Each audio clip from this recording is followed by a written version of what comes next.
ඔයත් දකින්න ඇති නිවුස් එකක් 2025 අවුරුද්දේ ශ්‍රී ලංකාවට ආව විදේශ සංචාරකයින්ගේ පැමිණීම වාර්තාගත ලෙස ඉහළ ගිහිල්ලා කියලා.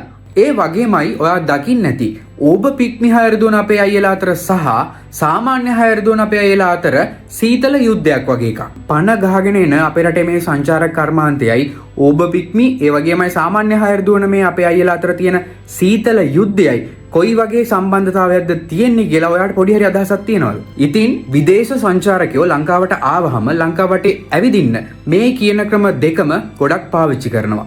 ඒ වගේ වෙලාවකදී මේ දෙකොල්ල අතර ඇතිවෙන මේ පොඩි ගැටුම් ජාත්‍යන්තරයට ගියොත් ඒක අපේ ලංකාවටත් ලංකාවේ සංචාරක කර්මාන්තයටත් වදින ලොකු කළු පැල්ලමක්. ඉතින් මේ විදිහට පණ ගහගෙන එන අපේ රටේ සංචාරක කර්මාන්තයට කළු පැල්ලමක් වදින්නේ නැති විදිහට ඔබ පික්මි අයියලා සහ සාමාන්‍ය හයර් දුවන අයියලා අතර තියෙන මේ ගැටලුව විසඳ ගන්න කියලා ඉතාමත්ම කරුණාවෙන් ඉල්ලනවා එන්න.